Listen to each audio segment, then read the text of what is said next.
I think that Susan, Sarah's mother, didn't feel that the marriage would change things for her.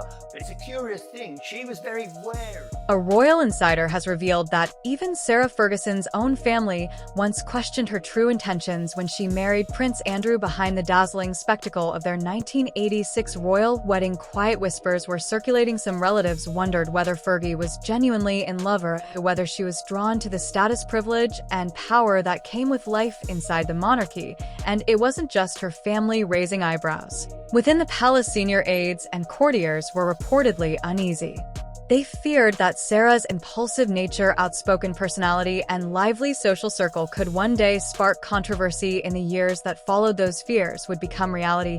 Tonight, we take you behind the scenes, revealing the doubts that surrounded the marriage, what her family really believed, what the palace tried to prevent, and how Sarah Ferguson's royal fairy tale ultimately transformed into one of the most turbulent and complicated relationships in modern royal history. It was a scandal, not once it broke, Michael. But don't try and trick me now, because I'm not going to play this game. Delete that bit. John, can you delete it, please, that bit? Because I don't want to go down this... Duchess, I'm asking very fair questions of you. No, I just too tabloidy. John is Sarah's Australian... A new royal report has reignited a decades-old debate. Was Sarah Ferguson's marriage to Prince Andrew a love story or a calculated move? According to insiders cited by royal biographer Andrew Lowy, even members of the Ferguson family privately questioned Sarah's motives. Some wondered whether she was genuinely drawn to Andrew or attracted to the status, security, and royal influence he represented. One family acquaintance described young Sarah as a woman who always knew exactly which circles to move in. Another source revealed that her father, Major Ronald Ferguson, felt both proud and uneasy. Proud that his daughter had won the heart of a prince, but wary of the unforgiving scrutiny that came with royal life inside Buckingham Palace. The reaction was equally mixed. On paper, the match seemed ideal. Sarah was British, well-connected, and already familiar to the royal family. But beneath the surface, there were quiet concerns about how she would handle the pressure, the protocol, and the relentless spotlight. This is why one of the reasons the Queen loved you so much and you were so special to her. What did she mean to you? Oh, she just... I think I was just myself with her. She possessed a warm, irresistible sense of humor, something that quickly won over both the Queen and Prince Philip. But behind that charm was a past filled with lively parties, close male friendships, and a fiercely independent streak. Those qualities, while endearing to some, raised red flags for the Queen's advisors. One former courtier reportedly remarked, "She was tremendous fun, but not the safest choice for a royal bride." Sarah Margaret Ferguson was born in 1959 into what could best be described as the comfortable middle tier of Britain's upper class, respectable, well-connected, but far from truly wealthy. Her father, Major Ronald Ferguson, worked as a polo manager for Prince Philip and later for Prince Charles, a role that kept the Ferguson family firmly within the royal orbit. Her mother, Susan, eventually remarried and moved to Argentina, leaving Sarah to grow up between boarding school and her father's country estate, shaped by a childhood that was both privileged and deeply unsettled. Is the Duchess of York Epstein scandal about to hit her in the pocket? Well, maybe. Let me explain why. The charities linked to Sarah Ferguson on Monday certainly moved quickly to distance themselves from. By her early 20s, Sarah had carved out a lively reputation on London's social circuit. Friends remembered her as cheerful, fearless, and just a little bit wild, the kind of woman who lit up every room she walked into. She held modest jobs, first at a publishing firm and later at an art gallery. But those who knew her well sensed something deeper beneath the fun-loving exterior was a quiet, burning ambition. Sarah wanted excitement, recognition, and a life that rose far above the ordinary. So when she and Prince Andrew reconnected in 1985, the moment couldn't have been more perfectly aligned. Andrew, 25, handsome, and one of Britain's most sought-after bachelors, had just returned from naval service. With increasing pressure from the Queen to settle down, he was ripe for a match. The pair had known each other as children, but when they met again at Royal Ascot, something shifted. The chemistry was immediate, the spark undeniable. What began as a reunion quickly ignited into a whirlwind romance. Sarah Ferguson and that contribution to her debts by the deceased paedophile Jeffrey Epstein.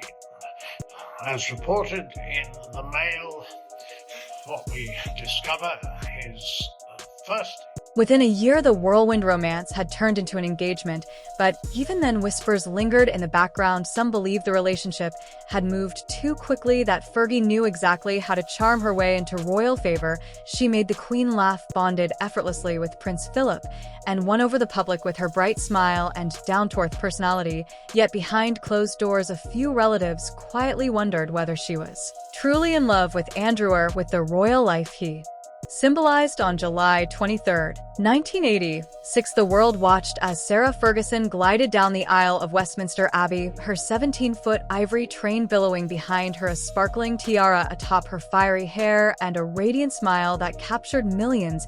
It was the final great royal wedding of the 1980s, a moment of pure pageantry. Britain was enchanted. Newspapers celebrated her as the People's Duchess, a refreshing burst of warmth and spontaneity at a time when the marriage of Charles and Diana was growing increasingly strained. And I was allowed to be myself with her, which is such a joy. And we loved going for our walk with the doggies and the corgis, and she loved the smell of Daphne plant right now, or magnolia, or the daffodil. But even in the earliest days of marriage, the cracks were already beginning to show. The same exuberance that once made Sarah a media darling began to grate on those inside the palace. To them, she was too loud, too informal, too uninhibited for the rigid world of royal protocol. She laughed too easily, hugged too freely, and gave candid interviews that made seasoned royal aides wince. And while the palace tried to manage her image, the real strain was happening behind closed doors. Andrew's naval career kept him away for months at a time. In a later interview, Sarah revealed a startling truth. During the first 5 years of their marriage, she and Andrew spent just 40 days together each year. Loneliness crept in slowly at first, then relentlessly, and the tabloids smelled blood. Stories of lavish spending, glamorous holidays, and whispered flirtations soon filled the headlines. For palace staff who had doubted her from the beginning, it felt like confirmation.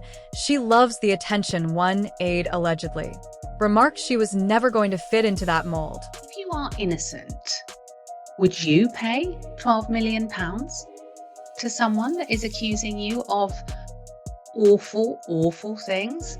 I wouldn't. By the late 1980s, royal officials were growing increasingly uneasy. Sarah's once bubbly public image was beginning to slip from charming to problematic. What had started as playful spontaneity now often erupted into public spectacle. Reports surfaced of extravagant shopping sprees, loud parties, and friendships that raised more than a few eyebrows. The quiet warnings whispered by courtiers back in 1986 were now unfolding in full view. Prince Philip, once amused by her humor, was said to be losing patience with her antics, and although the Queen remained personally fond of Sarah, she found it difficult, sometimes impossible, to shield her daughter-in-law from a tabloid press that had turned merciless. Inside the palace, a new label began to circulate in hushed tones, unmanageable to some. Her appetite for publicity, glamour, and luxury reflected poorly on the monarchy, especially at a time when Britain was grappling with the economic strain of the early 1990s recession. And as the criticism mounted, an uncomfortable question began to take shape within the royal household. Had they misjudged her from the start? Had the fun, vibrant Duchess of York quietly transformed into a royal liability? I think you've written in your book, though. Yes, I know, but and it's you're the way releasing your book, and you've the agreed book to do I've the already, interview or, process. the book has already been released, and the thing is, I'm not going to go down to this point. I'm going to answer your questions, but that's done. It's finished. I've answered Okay, it. Thank fine. you very much. Then came 1992, the year that shattered the monarchy's carefully maintained calm. In August, while still legally married to Prince Andrew, Sarah Ferguson was photographed on holiday in France with her American financial advisor John Bryan. The infamous toe-sucking photos exploded across front pages worldwide, instantly becoming one of the most humiliating royal scandals of the decade. The palace was stunned. Prince Philip was furious, and within days Fergie was effectively cut out of royal life. To many inside the family, the scandal wasn't a shock. It was a grim confirmation of everything they had feared and everything her own relatives had quietly questioned years earlier. She wanted glamour and adventure, one former royal correspondent remarked, and she got it, but at an unbearable cost. Even after her separation, Sarah faced constant financial turmoil. Her spending habits, business ventures, and failed investments repeatedly made headlines. Critics accused her of courting publicity to stay relevant. Supporters insisted she was simply trying to survive outside the gilded royal bubble, but the scandals didn't stop. In 2010, undercover footage captured Sarah offering access to Prince Andrew in exchange for £500,000. She appeared emotional and possibly under the influence, but the damage was instant. She apologized, calling it a terrible lapse in judgment.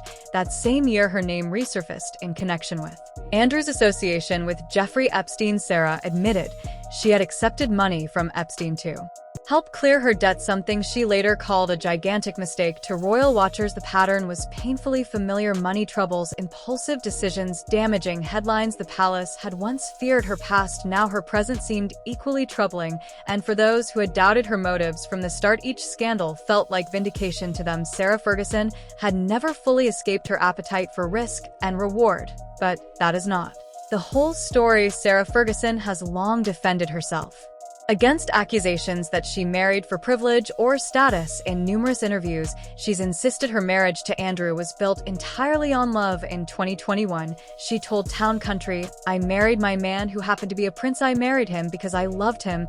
And despite their 1996 divorce, Sarah and Andrew have remained astonishingly close. They still share a home at Royal Lodge, co-parented their daughters with Unity, and continue appearing together at family events. Their unusual bond has led many to believe that regardless of everything, their love, however unconventional, never truly died. Her defenders argue that Sarah's mistakes were never malicious.